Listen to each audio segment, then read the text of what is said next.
ejemplo, eso lo van a ver más en intoxicaciones por organofosforados. También las presinápticas, miastenia gravis, tenemos las postsinápticas, hablamos la miastenia gravis neonatal, transitoria y otras sustancias y venenos, por ejemplo. Veamos la miastenia gravis. Más o menos la prevalencia es de 20 en 100.000, ¿no? Y la fisiopatología es una enfermedad autoinmune, postsináptica, mediada por los anticuerpos que interfieren con la colocación o supervivencia de los receptores de acetilcolina, postsinápticos nicotínicos, disminución de los potenciales de la placa final, la fibra muscular no despolarizada hasta el umbral, falta de la transmisión de la unión neuromuscular, los receptores de acetilcolina dañan la membrana postsináptica y el complemento provoca la internalización de la acetilcolina, ¿no? El timo participa como autosensibilidad versus los receptores de acetilcolina, ¿no? Por ejemplo, la hiperplasia tímica, el 65%, un timoma en 15%, están pues implicados en la agregación de estos receptores de acetilcolina. Diríamos también que los síntomas fluctuantes, fatigables que tienen los pacientitos, como la tosis que presentan, la diplopía binocular, el paciente viene sintiendo que tiene visión borrosa, hablan como roncos, o sea, un habla nasal, diríamos, o arrastrada, presentan disfagia, disnea, ortopnea, paresia, extremidades y cuello axial. Al examen neurológico encontramos que las pupilas están normales, solo que tienen tosis,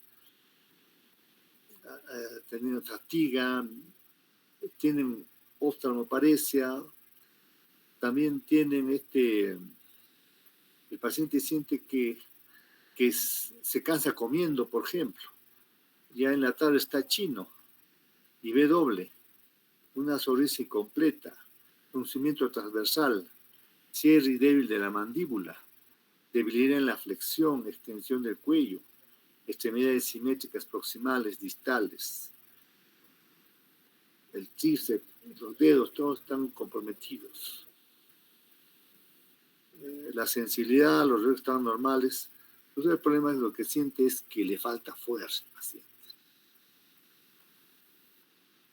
Hay otros subtipos, como por ejemplo, que pueden ser como parecia prominente de los músculos oculovulvares, extensores del cuello, hombros y compromiso respiratorio, compromiso ocular, o sea, los pacientes tienen tosis palpebral, diplopía, o sea, el paciente ve que se está viendo doble.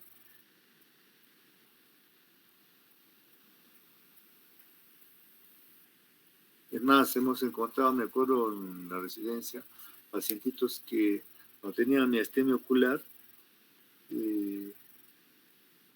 tenían, como el ojo se le caía, ¿qué habían hecho? Fueron del oftalmólogo y el oftalmólogo pues le cosió el párpado y lo subió para que no esté caído su ojito. Claro, esa no es la solución, eso es pues porque cuando uno hace clínica, podría decirse mejor le cose el párpado para que pueda ver porque se le cae. Lógico, se le cae pues de la mitad de mediodía para arriba, pero en la mañana están conservados o casi normal, pero en la tarde se le cae, entonces le cosieron.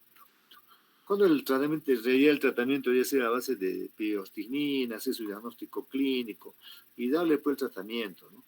En este caso se obvió de eso, pensaron que el oftalmólogo tendría que ser la solución cuando este problema es clínico. Entonces hay que ver también que algunas veces en el diagnóstico diferencial pueden presentarse trastornos parecidos como la icteria, la parálisis por garrapata, enfermedad ocular de tiroides, enfermedad mitocondrial, como mencionamos el botulismo, órganos fosforados, toxinas, miopatía inflamatoria, tumores de la base craneal, crisis colinérgica. distrofia muscular, oculofaringea.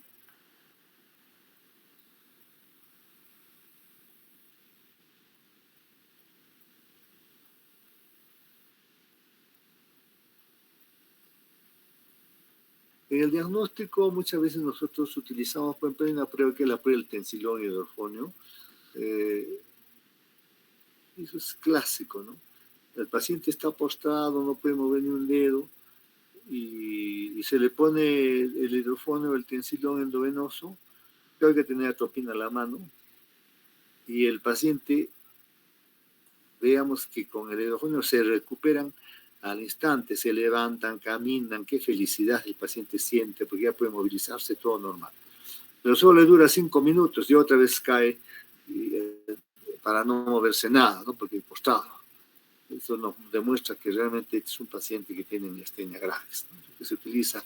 Y se ve también en algunas películas que han hecho eso, ¿no? Para hacer el diagnóstico. Claro que también hay pruebas, capaz de buscando los receptores, ¿cómo se llama? De acetilcolina, pruebas de electroforesis. También, lógico, hay que tomar una tomografía para ver si hay timoma, para hacer el diagnóstico y dar un tratamiento. Puede ser también una resonancia.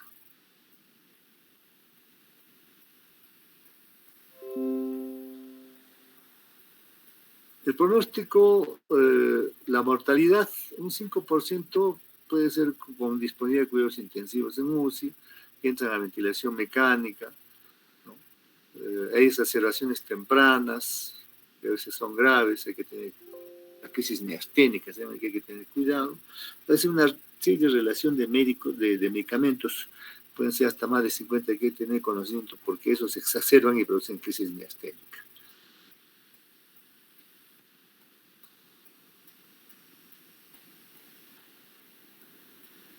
Entonces, la gravedad máxima se alcanza en 2 años, un 66%.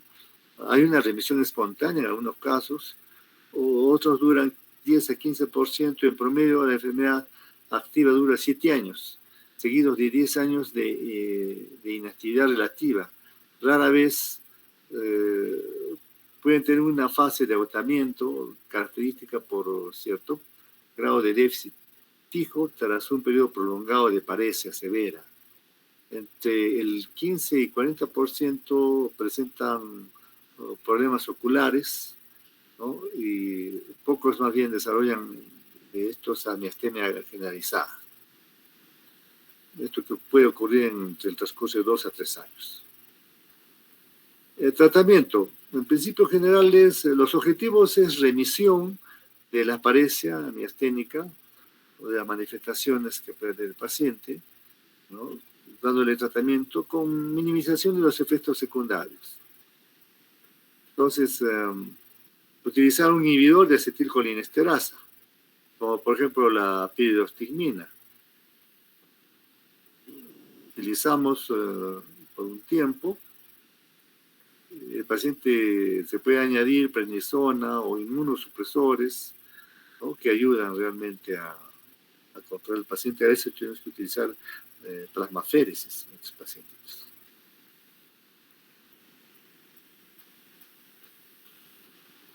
Entonces, el tiempo de tratamiento para beneficiarse, a veces hay que esperar unas horas el efecto que hace el pacientito, ¿no? Si no utilizamos corticosteroides, a veces utilizamos rituximab, eculizumab, que nos ayuda a largo plazo, acetopina, micofenato, miofetilo, lógicamente que también ayuda mucho a hacer la tinectomía.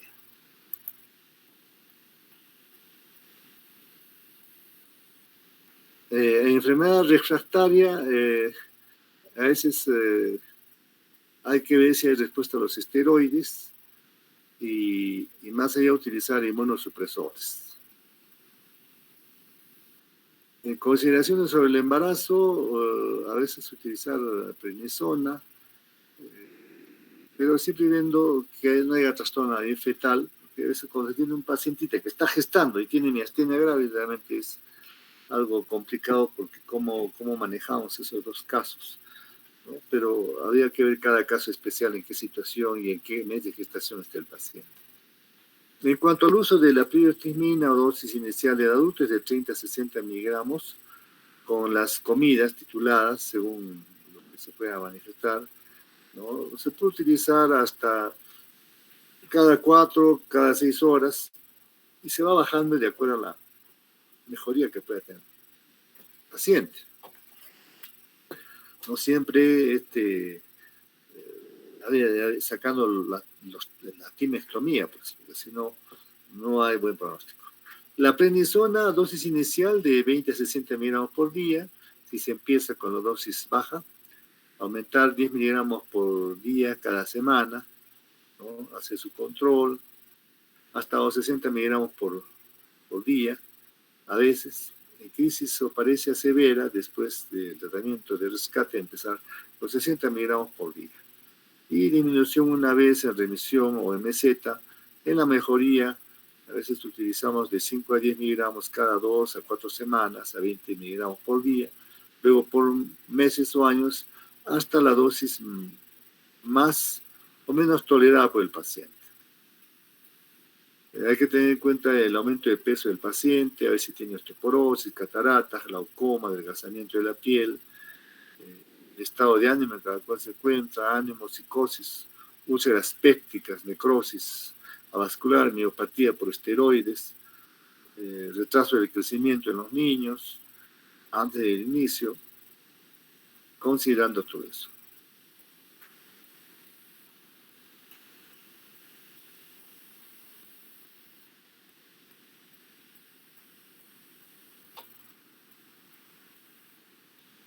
A veces tenemos que utilizar inmunoglobulinas intravenosas, 1 a 2 gramos por kilo de peso corporal ideal en dosis a lo largo de 2 a 5 días y se usa para las crisis miasténicas y como mantenimiento en la enfermedad refractaria, ¿no? Porque el paciente viene a veces con cefalea, con meningitis aséptica, algún tipo de influenza que se ha metido ahí, viene con dolores musculares, con fiebre, escalofríos, lesión renal, una exacerbación de la insuficiencia cardíaca congestiva, a veces hay alérgica. Y observar todos, a ver si se puede haber trombosis, incluso aritmética. La timectomía la indicamos en todos los casos en los cuales se haga timoma, ¿no? Que es una masa que también se considera para pacientes que tienen mayor de 105 años, que tienen miastema generalizada, y incluso hasta a veces para evitar complicaciones. Los inmunosupresores y ahorradores de esteroides, por ejemplo, opciones resumidas, lo que se pueden considerar, por ejemplo, de acuerdo a cada caso. Por ejemplo, si utilizamos aciatopina, que es un antibolito, ¿no? De purina, inhibe la proliferación de las células T.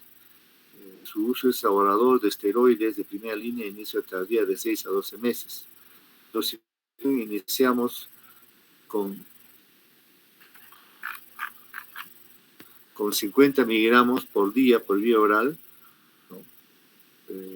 Hay que tener cuidado con la hepatotoxicidad que puede ocasionar. También tenemos la micofenolato, que es un inhibidor de la síntesis de purina, ampliamente usado, aunque el ECA no ha demostrado los beneficios. Se comienza con 500 miligramos por una semana. Hay que tener cuidado con la diarrea, que es teratogénico. El rituximab es un anticuerpo con CD20, ¿no? Que de segunda línea, ¿no? Puede utilizarse como reserva. Hay que tener cuidado con el problema hepático. El eculizumab, inhibidor de complemento, también hay que tener cuidado con las bacterias encapsuladas que pueden presentarse.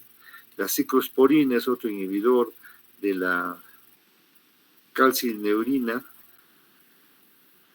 que hay que tener cuidado también con problema renal, puede producir hirsutismo.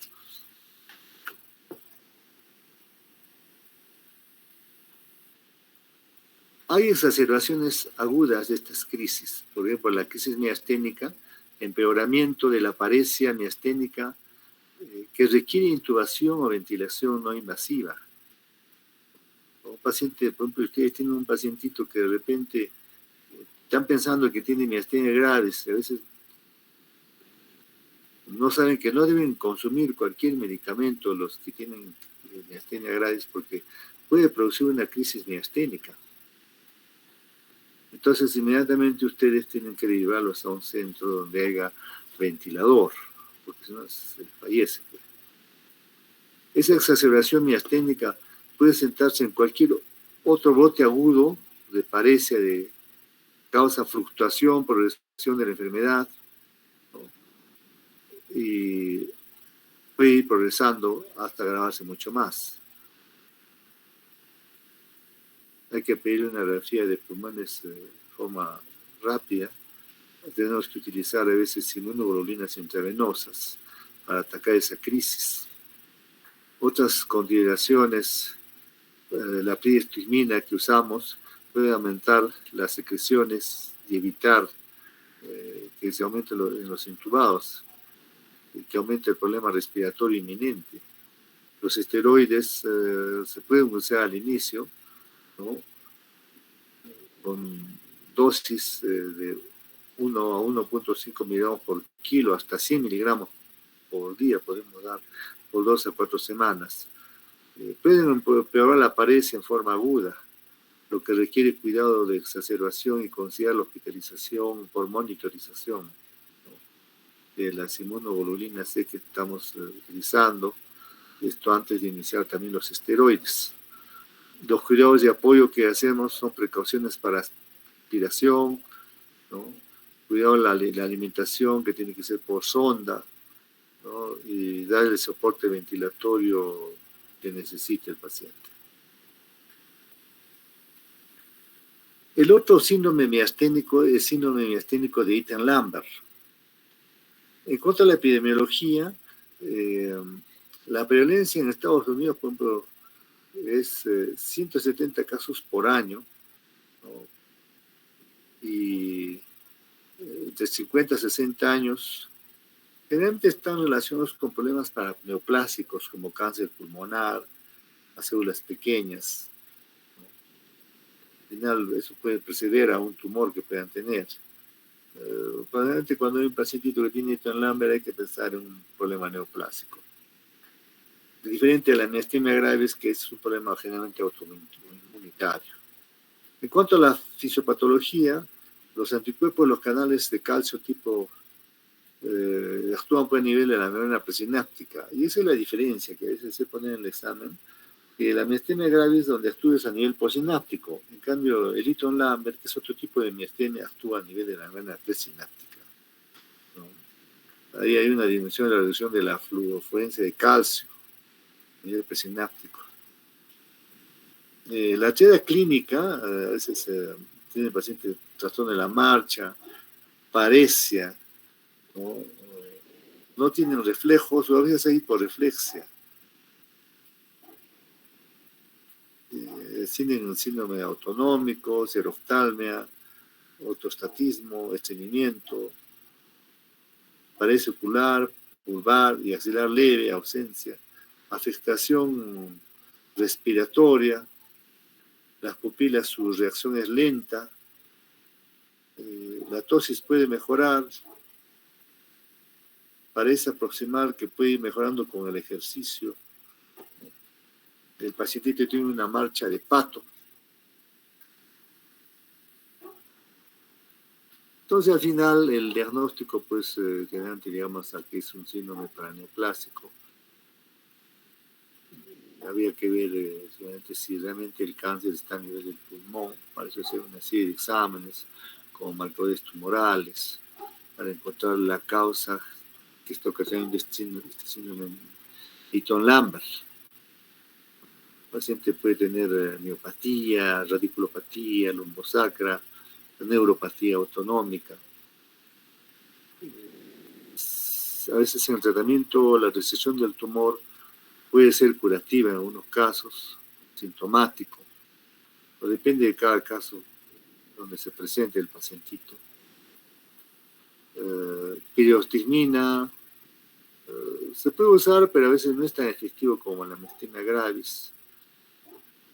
Depende de caso a caso, también se puede utilizar inmunomodulación, pero cada caso es particular. Además de estos dos síndromes, también tenemos los síndromes miasténicos congénitos. En la epidemiología, un grupo raro de trastornos hereditarios de la transmisión neuromuscular, las mutaciones afectan la estructura de proteínas expresadas en la unión neuromuscular. Se presenta en neonatos, niños, pero puede presentarse también en adolescentes y adultos. En la fisiopatología, mutaciones sobre todo recesivas, rara vez hay liberación de la acetilcolina a nivel presináptico, pero puede ser también sináptico y postsináptico. La presencia muscular esquelética fatigable, con patrones de gravedad variables respecto al compromiso variable de la acetilcolina. Los neonatos y lactantes pueden presentar hipotonía, llanto débil, succión débil, dificultad para la alimentación, dificultad respiratoria, con apnea, cianosis, tosis, paresia facial, pueden presentar paladar alto, dimorfismo facial, artrogriposis, escoliosis. Los niños presentan paresia fiable, retraso del desarrollo motor. Ya los agentes adultos pueden tener, a veces es difícil de distinguir, pues puede parecer una miastenia grave autoinmune, o a veces confundimos con una miopatía. Entonces, el diagnóstico que tenemos que hacer es diferenciar a veces con las miopatías y las polineuropatías. Hay pruebas que se hacen de anticuerpos negativos, pruebas genéticas, ¿no? Para llegar al diagnóstico, pues que es un problema miasténico congénito.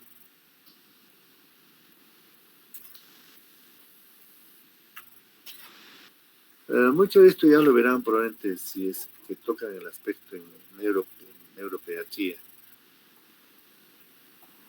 También hay una disfunción de la unión neuromuscular asociada a toxinas. Por ejemplo, las presinápticas podemos mencionar algunas que seguramente ya lo van a ver en medicina clínica, como es toxina botulínica. También los corticoides que se usan, los aminoglucósidos, los bloqueadores de los canales de calcio, las aminopirinas, hemicolinio, la tetrodotoxina, sacitoxina, ciguatoxina, venenos también pueden estar ocasionando este tipo de trastorno, ¿no?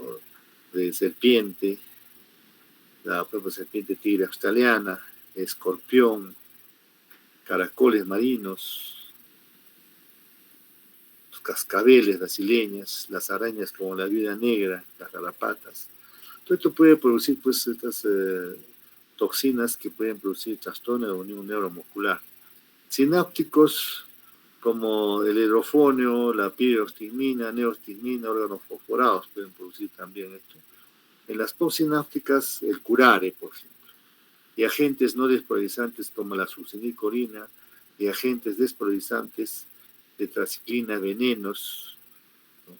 Por ejemplo, los venenos de Reitz, anillados, la cobra, siamesa, caracol marino, canus, y inhibidores del punto de control inmunológico. El botulismo. En la epidemiología, el botulismo es una enfermedad rara medida por 4 toxinas, vías de transmisión alimentaria, por ejemplo, enlatados de conserva, por ejemplo, enlatados caseros, por heridas, sobre todo cutáneas, por heroína arquitanada, esporas en la miel, y otras inyecciones iatrogénas de Botox.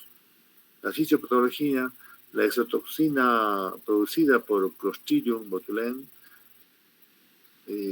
A veces, pues, por cuestión buchicum, anaerobia formadora de esporas, ¿no? Que hay una neurotoxina botulínica que se absorbe por el tracto o por una herida, se propaga por vía hematógena, se une al nervio presináptico y se internaliza por la endocitosis.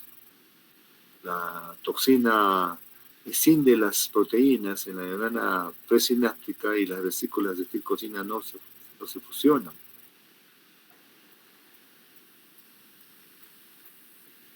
Inicio de horas, días para el botulismo en la herida. Parece que afecta a los músculos de las extremidades axiales y respiratorias. Patrón que se afecta en la parte proximal, la distal, y a menudo hay visión borrosa, diplopía, disfagia, disartria, trastornos autonómicos. El paciente tiene diarrea, estreñimiento, serostomía. Tiene también, puede haber una muerte súbita, hipotonía, succión, llanto débil, disminución de movimientos espontáneos, estreñimiento babeo. Al examen ustedes pueden encontrar tosis, reflejo nauseoso disminuido, disfagia, disartria, diplejía facial, paresia lingual, nistagmo, problemas autonómicos, las pupilas están lentas, hemodinamia disminuida, hilio, retención urinaria, sensación, ¿no? Implementación, diagnóstico, amplitud de la facilitación, ¿no? De pronunciada de mayor duración de la función y tiempo de potenciales de fibrilación y ondas agudas.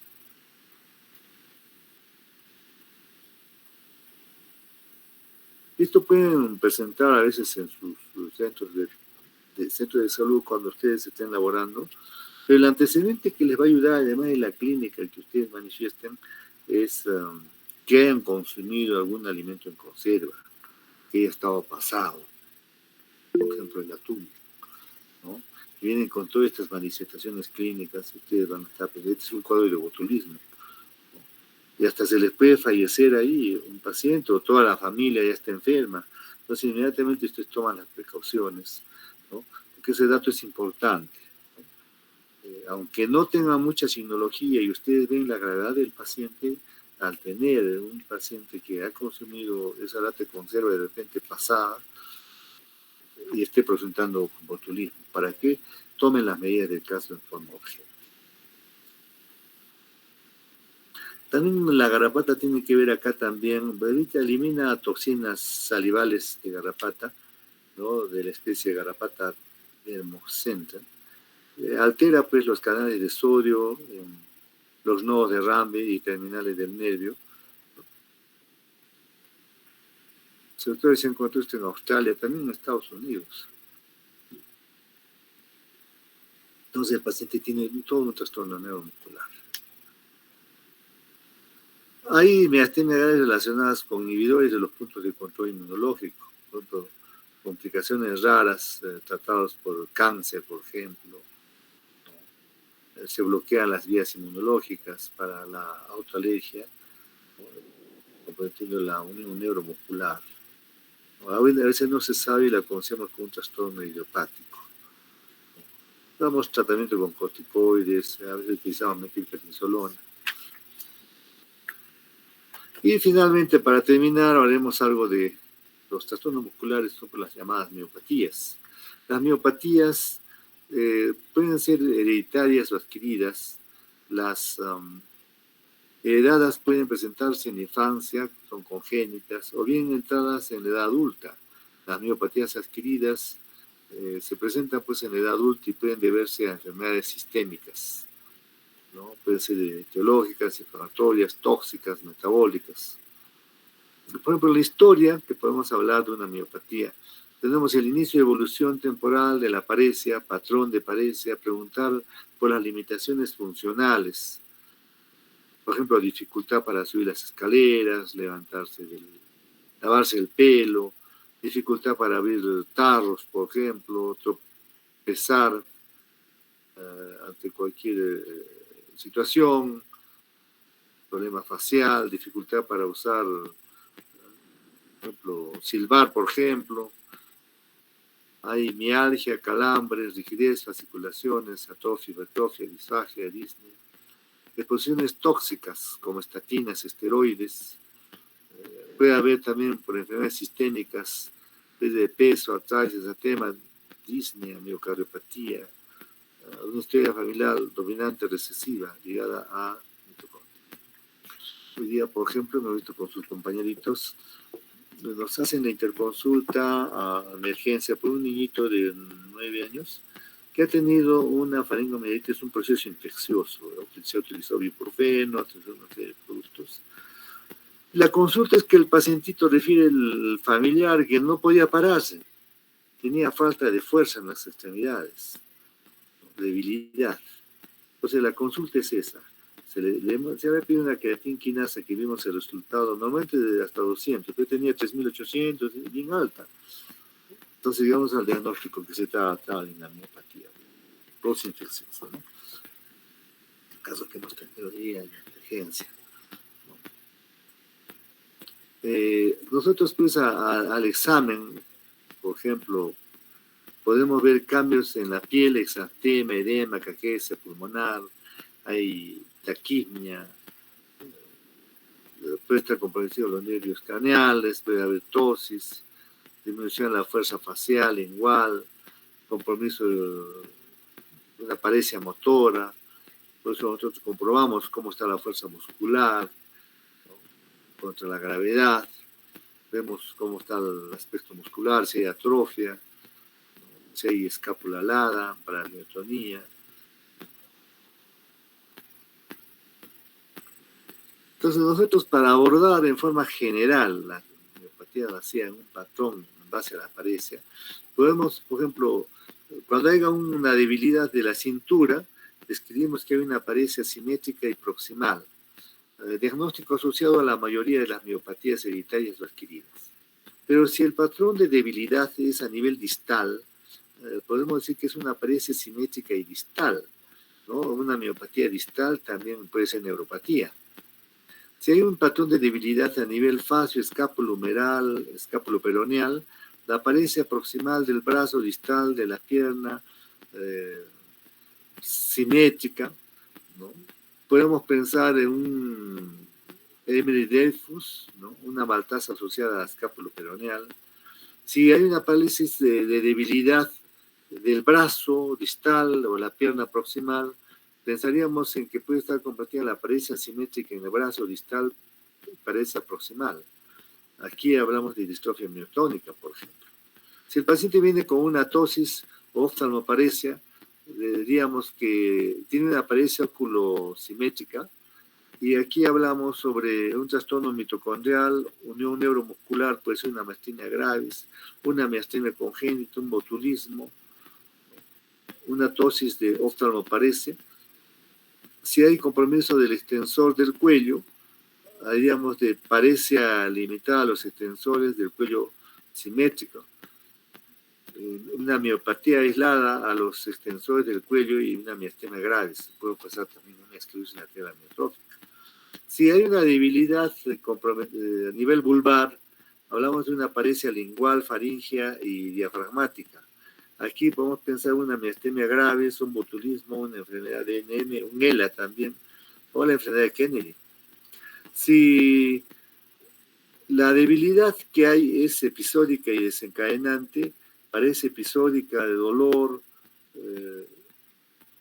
vamos a pensar en una deficiencia de CPT, puede ser por drogas, por toxinas. Si hay rigidez, incapacidad para relajarse, distrofia miotónica, canalizaciones, músculo ondulante, pensamos en una miotonía. Entonces, dentro de estos trastornos musculares, hablaremos pues sobre las distrofias musculares. Las distrofinopatías también se llaman. Genéticamente hay una mutación del gen de la distrofina recesiva ligada al cromosoma X. Si la mutación interrumpe el marco de lectura, fenotipo, pues tenemos las distrofias más comunes, la de Duchenne y la de Becker. Si no, la distrofina es necesaria para integrar pues la membrana muscular. Epidemiológicamente, la incidencia de Duchenne es 1 de cada 3.500 nacidos y la incidencia de Beckett de 5 en 100.000 nacidos. El fenotipo relacionado con la cantidad de distrofia producida. Por ejemplo, la distrofia muscular de Duchenne. Yo tuve un caso interesante que sus compañeritos pues, lo vimos en consultorio. Se trataba de un niñito que viene de Ayavire, vino, y esto sería pues, hace 20 años más o menos. Claro, en ese tiempo en neurología llevaban solo en el último año, no como ahora mezclaba en medicina 2. Y viene el niño y su problema era que para caminar se demoraba y cuando la mamá nos mostró las pantorrillas estaban bien grandes, hipertróficas. Incluso cuando sin jugar fútbol, cuando estaba paradito el niño, le decían chumpitas, ¿no? Pero no podía ni caminar el pobre niño, ¿no? Un caso bien interesante realmente, ¿no? De Duchenne, que lo tuvimos presente acá. Y también puede haber en otras provincias, pero ese se quedan ahí, no van a consulta al especialista. Entonces, este niño, pues, tiene una marcha de pato. Generalmente se afecta entre los 2 o 6 años. Tiene dificultad para correr, para saltar. A los 12 años ya el niño está en silla de ruedas. Al examen presenta paredes simétricas, pseudohipertrófica de las pantorrillas, el síndrome de Bowen es positivo. Pueden permanecer a veces por una posición, hay contractura del tendón de Aquiles, escoliosis. Estos pacientitos a veces no llegan a los 20 años, fallecen temprano, porque no solamente tienen problemas neuromuscular, sino tienen miocardiopatías. El corazón está comprometido, se encuentra taquicardia sinusal y no hay tratamiento para estos pacientitos. El fenotipo muscular de Becker es similar a Duchenne, pero con un fenotipo más leve y se presenta más tarde.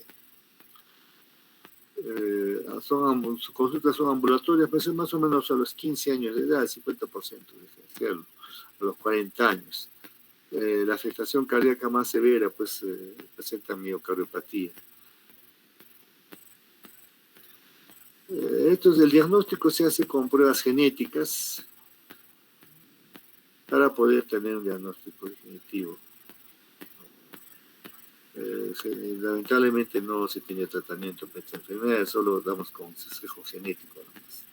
Hay otras distrofias musculares como la cintura pélvica, por ejemplo, de genética del grupo grande, clínicamente heterogéneo.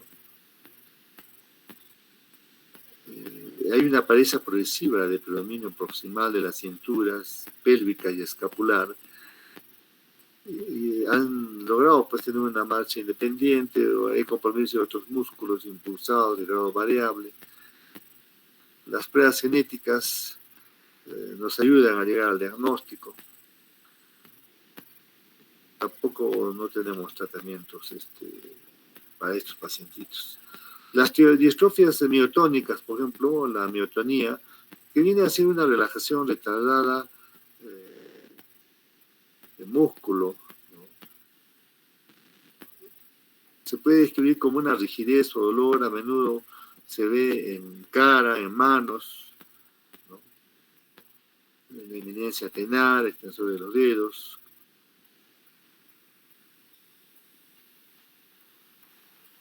Y la distrofia miotónica, por ejemplo, tenemos, hay varios tipos, la tipo 1, ¿no?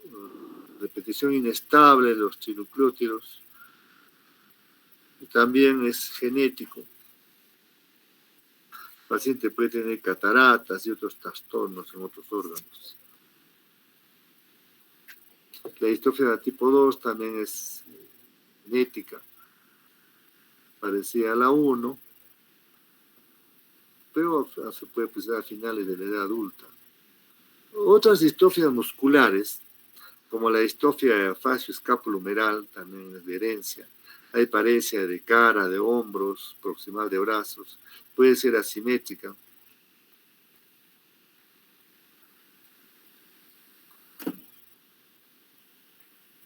La distrofia muscular escapuloperoneal, pie caído, ala escapular,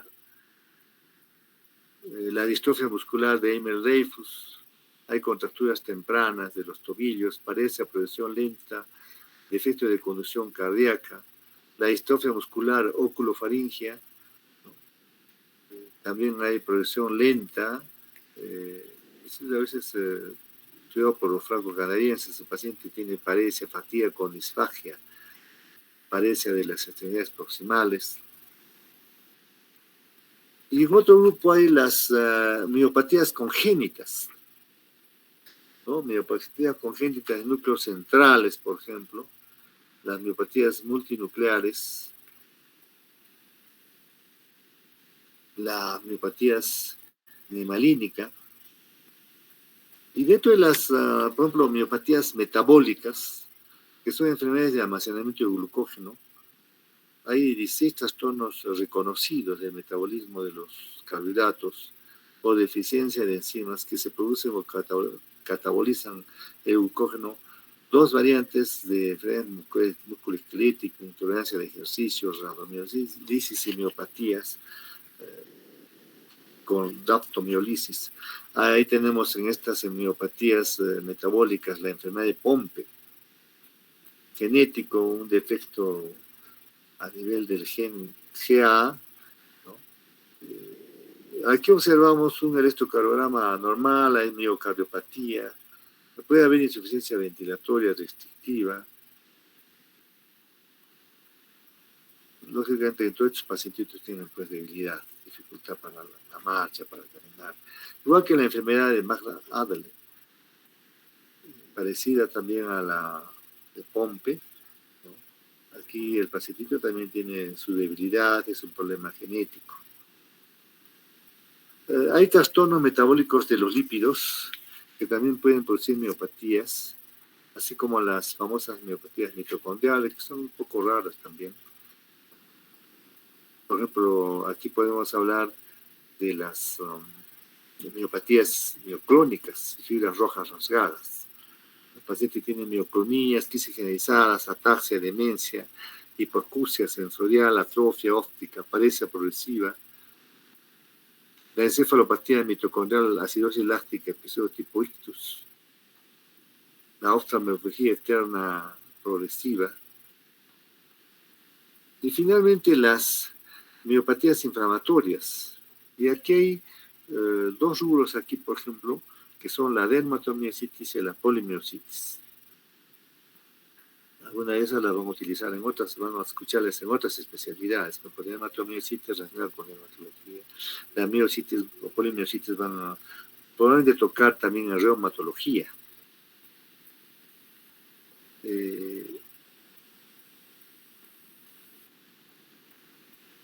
Por ejemplo, en la dermatomiositis, así como en la polimiositis, en los dos hay problemas inflamatorios que realmente a veces hay un problema de fondo que hay que estar buscándolo, porque eso es algo que lo vemos, pero en el fondo a veces hay un problema paraneoplásico. También hay miopatía por el VIH, miopatías tóxicas, que es probablemente la que hemos podido ver hoy en la mañana, a veces inducida por medicamentos. Por ejemplo, las que son producidas por consumo de estatinas.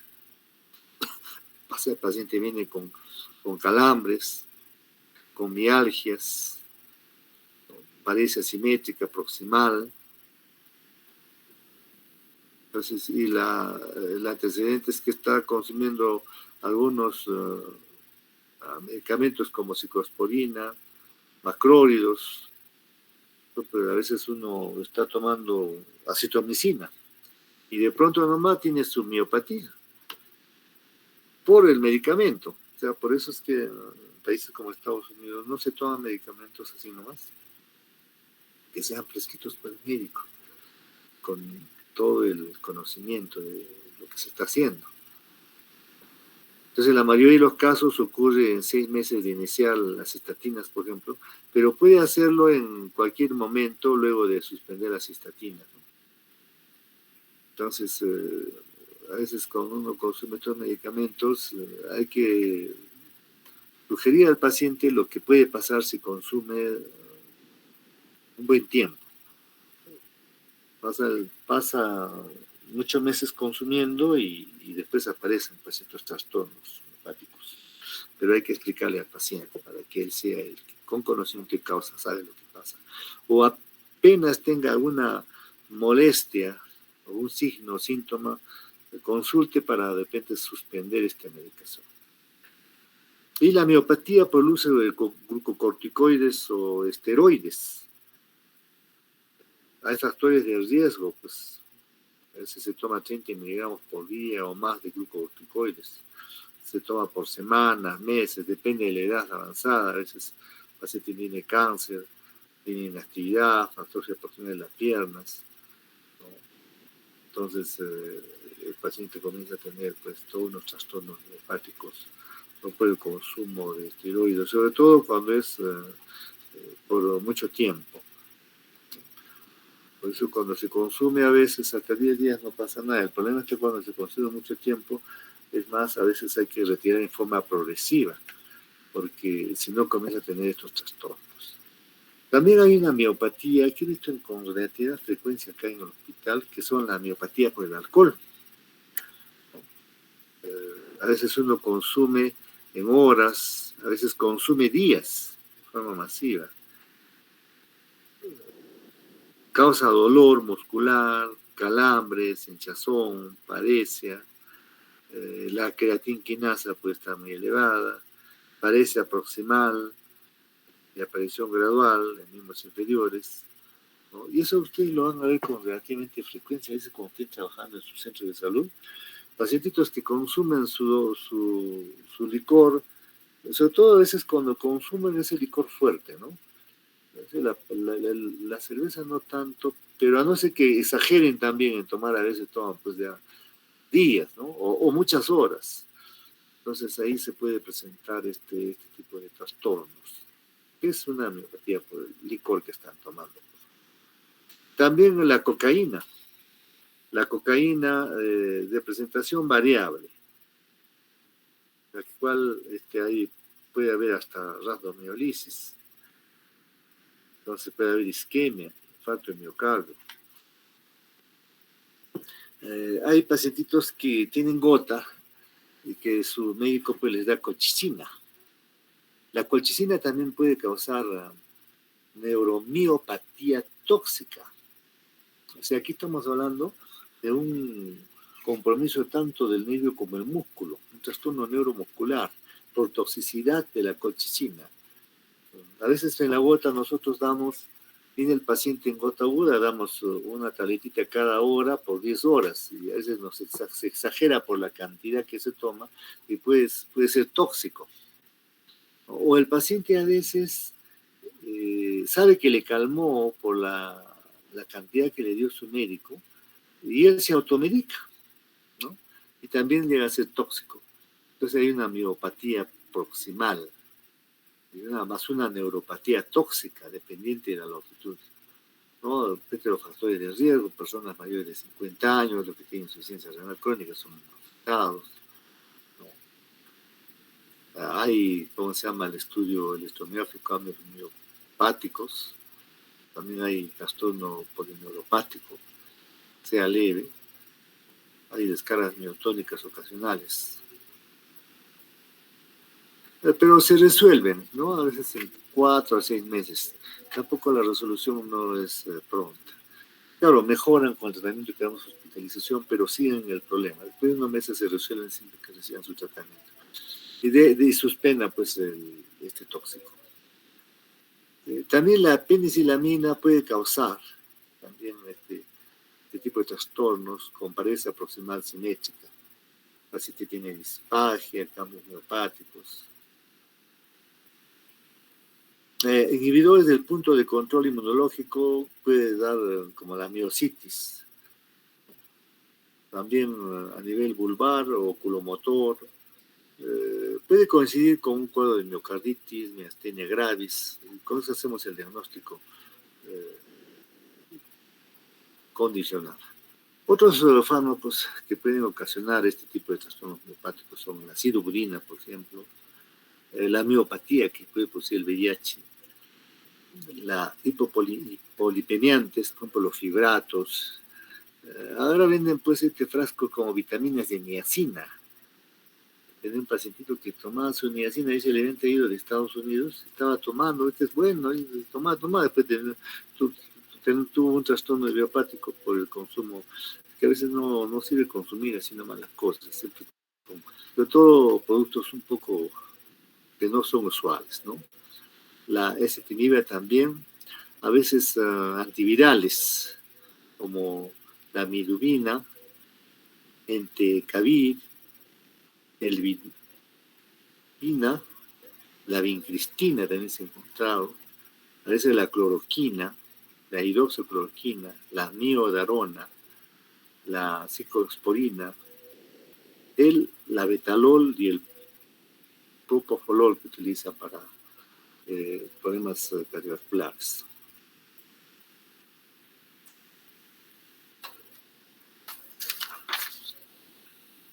Bien, vamos a tomar lista.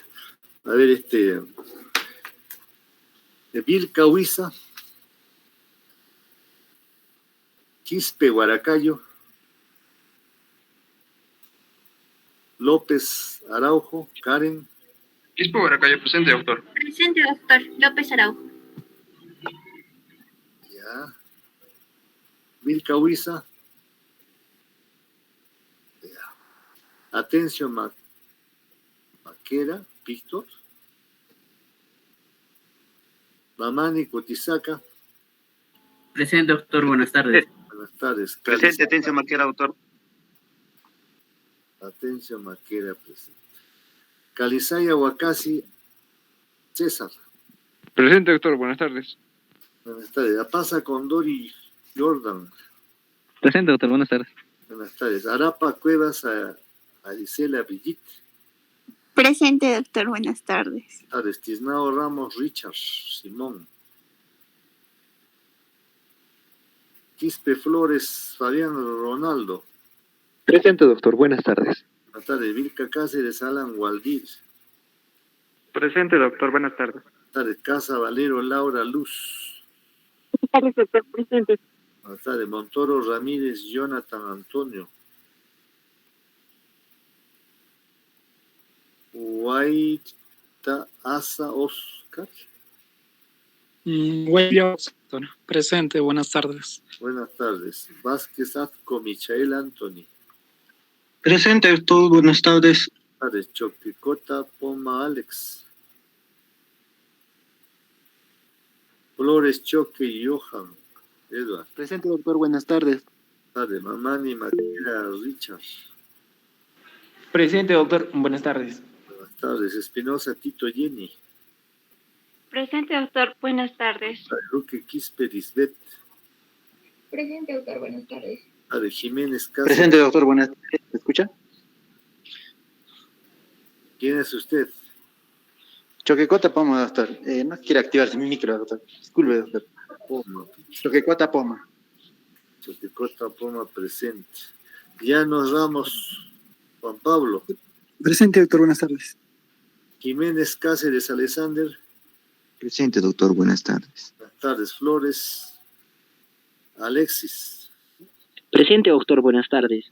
Buenas tardes. Cane Payufra Juan Manuel. Yankee. Presente, doctor. Buenas tardes. Cane Payufra Juan. Buenas tardes. Yankee Chura Karen. Presente, doctor. Buenas tardes. Buenas tardes. Flores Gómez Kevin. Presente, doctor. Buenas tardes. Mamani Ronald Ángel. Presente, doctor. Buenas tardes. Buenas tardes. Ochoa Oblitas Ana. Presente, doctor. Buenas tardes. Patsy Alave Carol. Presente, doctor. Buenas tardes. Flores Condori y Ojaida. Presente, doctor. Buenas tardes. Monroy Quispe Lisbeth. Presente, doctor. Buenas tardes. Quispe Joven Mireva Liz. Presente, doctor. Buenas tardes. Buenas tardes. Salazar Huiza. Presente, doctor. Buenas tardes. Rojas Puma Rubela. Presente, doctor. Buenas tardes. Buenas tardes. Chambicea Portilla Noemí. Presente, doctor. Buenas tardes. Buenas tardes. Rojas Cornejo Wilber José. Presente, doctor. Buenas tardes. Vilca Cáceres Alan. Presente, doctor. Buenas tardes. Buenas tardes. Cutipa Guaraya Alex. Presente, doctor. Buenas tardes. Buenas tardes. Chaña Díaz Alexander. Presente, doctor. Buenas tardes. Buenas tardes. Arapa Cueva Roxicela.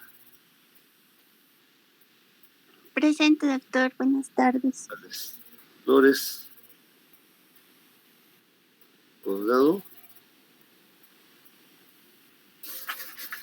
¿Alguien falta? Doctor, disculpe, buenas tardes. Vilca Huiza, doctor.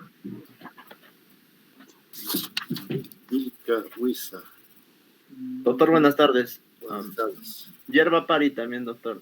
Hierba Pari. ¿Alguien más? Luque pasa, doctor. Buenas tardes. ¿Qué pasa? ¿Alguien más?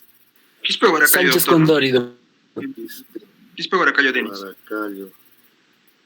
Cayo Denis. ¿O quién más? Sánchez Condori, doctor. Sánchez Condori. ¿Alguien más? Listo. Si no hay nada más, entonces que tengan buenas tardes y al próximo jueves continuamos.